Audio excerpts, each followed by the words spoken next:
கோடை காலம் வந்தால் ஏசி அல்லது 2-3 மின்விசிறிகளை சூழவிட்டு வெப்பத்தை சமாளிக்கிறோம்.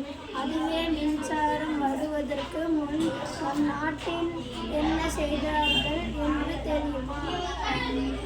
இந்தியாவில் மின்சாரம் 1870களுக்கு பிறகு வந்தது. மன்னர் காலத்தில் அரசர்கள் பணியாட்கள் மூலம் தவறி வீசிக்கொண்டார்கள். ஏழைகள் பனை ஓலை விசிறிகளை பயன்படுத்தினார்கள்.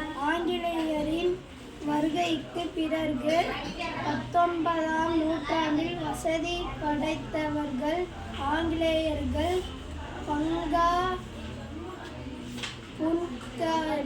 புன்காபென் என்படும் துணி விசிறிகளை பயன்படுத்தினார்கள். இந்த வகை விசிறிகளை கனமான துணியால் மரச்சக்கங்களால் இணைக்கப்பட்டு இருக்கின்றன. இவை வெவ்வேறு வடிவங்களில் இருந்தன.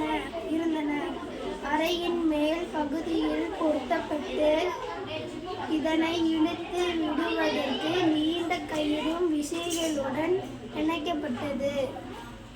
கயிற்றை முன்னும் பின்னும் இயக்கினால் உள்ளிருப்பவர்களுக்கு காற்று வீசியது. நன்றி.